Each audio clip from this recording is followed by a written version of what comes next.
సిద్దిపేట జిల్లా కేంద్రంలో గురువారం మీడియా సమావేశం నిర్వహించారు కాంగ్రెస్ పార్టీ నాయకులు.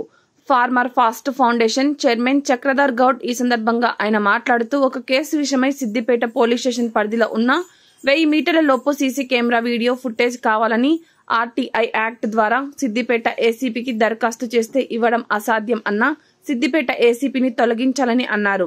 ఆయన స్థానంలో డైనమిక్ ఏసీపీకి పోస్ట్ ఇవ్వాలని ముఖ్యమంత్రికి విజ్ఞప్తి చేశారు. ఈ 2 రోజులలో రిపిటిషన్ వేస్తున్నా, మరి శాఖాపరమైన చర్యలు తీసుకుంటారా తీసుకోరా? మరి సిపి గారు మరి అసాధ్యం అనే పదానికి వారు ఇచ్చే నిర్వచనం ఏందో చెప్పాలి. ఎందుకు అసాధ్యం? అంత పెద్ద 10-20 ఎకరాలలో మీకు ఎందుకండి పోలీస్ స్టేషన్? అసాధ్యమైనందుకు హెలీప్యాడ్ ఎందుకండి?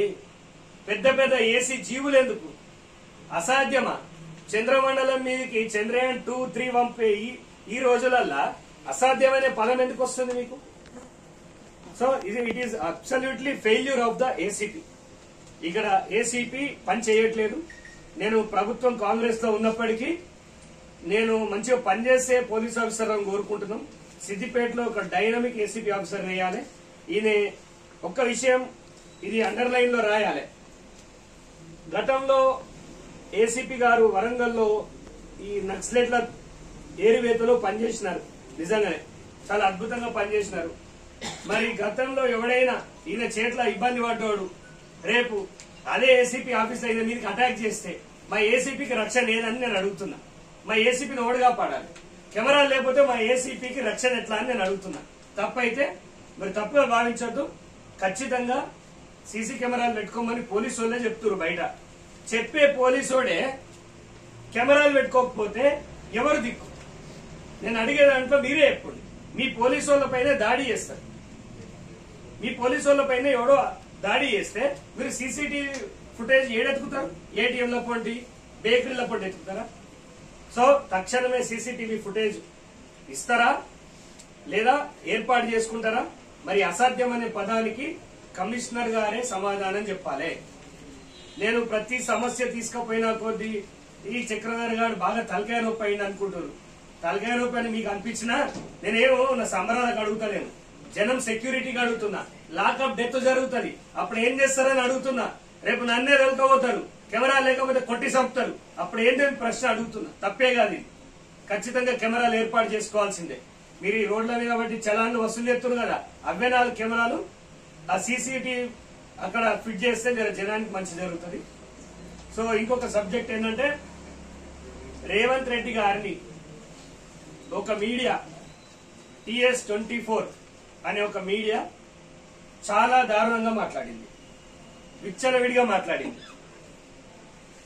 ముండమోపి సీఎం గారిని పట్టుకొని ముండమోపి రండాగాడు, జోకర్ గాడు, బ్రోకర్ గాడు అని మాట్లాడింది. పత్రిక వాళ్ళంటే అందరికీ అభిమానమే. కానీ TS24 ఆకుల శ్రీనివాస్ యూట్యూబ్ ఛానల్, TS24 ఆకుల శ్రీనివాస్ యూట్యూబ్ ఛానల్, సరే తిట్టడానికి మీరు మాండలికం వాడతా అంటే వాడండి, కానీ ముండమోపి అంటే మాత్రం మేము కూడా ఊరుకునేది లేదు. రేవంత్ రెడ్డి గారి పైన ఇంకొకసారి ఇలాంటి పిచ్చి పిచ్చి మాటలు మాట్లాడితే మేము ఇది పోలీస్ స్టేషన్ లో ఇచ్చాము. నువ్వు పార్టీకి జోక్కుంటే జోక్కో, నీకు కేసీఆర్ అంటే ప్రాణం ఉంటే అది నీ ఇష్టము, నీ ఇంట్రెస్ట్. అంతేగాని ఏదో తెలంగాణ మొత్తం నువ్వే తెచ్చినట్టు ఒక యూట్యూబ్ ఛానల్ పెట్టుకొని నోటికి వచ్చినట్టు ఒర్రుకుంటా, అది ఎవరికి ఉపయోగపడే ఛానల్ కాదు. మైనంపల్లి గారిని పట్టుకొని దొంగ లంగా అంటే నీకు తగిన సమాధానం చెప్తాం. సిద్దిపేట కాంగ్రెస్ స్పందించలేదు అని చాలా మంది అంటున్నారు. చక్రధర్ కూడా కాంగ్రెసే, ఏది జరిగినా వెంటనే స్పందిస్తాడు. TS24 పైన ఆకుల శ్రీనివాస్ పైన తగిన చర్యలు తీసుకోవాలి. ఇది ఇలాగే రిపీట్ చేసుకుంటూ పోతే ఆయన మీద పీడీ యాక్ట్ వేసి పారేయాలి. ఎందుకంటే సమాజంలో ఆయన ఒక వర్గాన్ని టార్గెట్ బేస్ చేసి చాలా ఇబ్బంది పెడుతుండు. ఆ భాష మంచిది కాదు. ఇక్కడున్న సిద్దిపేటలో ఎన్నో పత్రికలు ఉన్నాయి, వారు సౌమ్యంగా మాట్లాడతారు, చాలా అందంగా విమర్శిస్తారు. సో అలా ఉండాలి, హెల్దీ జర్నలిజం ఉండాలి. కానీ ఈయన చేసేది ఏంటంటే వికృత జర్నలిజంలో జర్నలిస్టులకు గలీజ్ పేరు వచ్చేలాగా చేస్తుండు. దయచేసి ఇలాంటి వాళ్లను పత్రికా విలేకరులు కూడా ఎంకరేజ్ చేయొద్దు. మనం ఈ టీవీలో చూస్తాం, ఎంతో అందమైన తెలుగు భాష వస్తుంది, అలాంటి భాషనే ఆయన కూడా నేర్చుకోవాలని కోరుకుంటున్నాను. ఇక మీదట ఇలా మాట్లాడితే ఊరుకునేది ఏం లేదు. అండ్ ఎంపీ మొన్న బడ్జెట్ సమావేశాల్లో ఎంపీ సమావేశాల్లో 8 మంది బీజేపీ వాళ్లను జై శ్రీరామ్ అనే పేరు మీద గెలిపిస్తే తెలంగాణకు తెచ్చింది ఏం లేదు. తమ స్వప్రయోజనాల కోసమే కేంద్ర మంత్రులు అయ్యారు, వాళ్ళ అవసరాల కోసమే వాళ్ళు ఎంపీలు అయ్యారు తప్ప తెలంగాణ ప్రజలు మోసపోయారు. దేవుడి పేరు మీద మోసపోయారు. దేవుని పేరు వెప్పి దేవుని ముసుగేసుకొని వచ్చి ఓట్లు దండుకొని ఇవాళ మా ఎంపీలని మా రేవంత్ గారిని తిడుతున్నారు. ఇది ఎంతవరకు కరెక్ట్? గాడిద